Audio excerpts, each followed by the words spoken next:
Y'all know me. I'm still the same old B. Still doing TT. That's Tutorial Tuesdays. We still got the Frank. You can't really see him. He's just out of camera. He'll definitely be dropping the ball throughout the video, so I'm sure I'll be tossing it.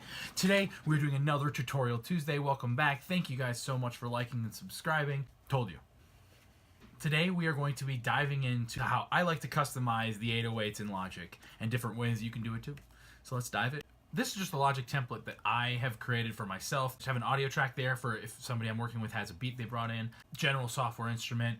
This is obviously the drag and drop samples kit, which I am a huge fan of. And then I usually have one of my vocal buses like this in a track stack, so that way if I'm doing recording, I can easily be jumping between all my takes, and I can label it to whoever I want, and I can close it down once I've eventually made 50 of these, or if I have so many extra hooks and ad-libs and doubles and all the super fun stuff we like to add. So that is that. We don't need this for what we're doing right now. We are just going to dive in and look for the trap bass. I told you. Great, so here we have the trap bass, and that is an instrument that comes in Logic. You can open up the ES2 here and actually look at what this does. Now, if you're anything like I was terrified of this screen. I had no idea what it meant, and a good friend of mine, he would always say, we don't know what this does, let's grab it and let's move it and hear and listen and use our ear and learn what it does. Let's just put a pattern in here so we have something to work with and something we can be hearing.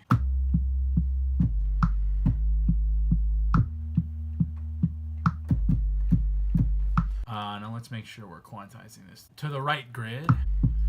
Cool. So you can hear as it is, it's a pretty dope instrument. There's a lot happening. So let's take a look at what's going on in this ES2. I'll turn off that click so you can just hear it. Here's a couple knobs that I think you should be paying attention to. We have right over here the distortion knob, so that's going to add distortion, right? Right now it's adding soft distortion. I can change it to hard distortion. You can hear what both of those do. For now, we're going to put it back on soft and keep it right around noon or 12 o'clock. Great. The second knob I want us to be concerned with is the drive knob. So this is obviously adding more drive. This is part of our filter that's happening in the middle, but the only knob I want you to worry about is the drive. That is a great one if you want that driven sound, right? I'm going to keep it off for now. The third knob I want us to take a look at over here is the glide. This is what's changing the glide between notes. If I turn it way up,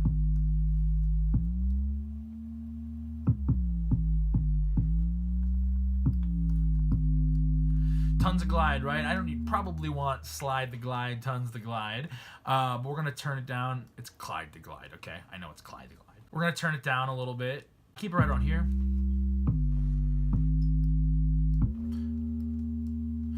That sounds fun because then we can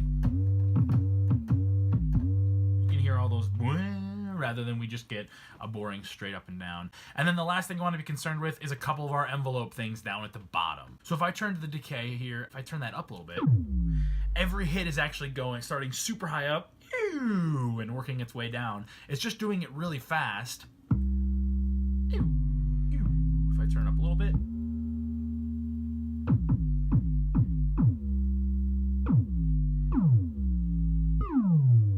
so you can see as I start to approach 600-700 milliseconds, it's super long and it's the reason that gives us that drum sound is that's exactly what happens when we hit the head of a drum. We hit it, the head stretches and it's super high pitched, and then it releases and it goes back down to that lower pitch. So that's what's accomplishing this in our instrument here. Depending if I'm using a kick with my 808 or not, that's what's for me going to determine how much of this I want. So if I have my own kick that's going to define the attacks of our 808 and I want my 808 to just sort of function as a bass, I'm going to bring my decay all the way down to 0, keep my attack all the way down at 0, and then over here we can adjust the attack of the actual sound. So you can hear it's happening right away. If I push my attack up a little bit, we get that nice soft attack, which could be fine. I'm probably going to want a fairly fast attack. I just don't want it all the way down at 0 so it pops. A lot of times we'll get that popping sound. So you can hear now, there's no attack.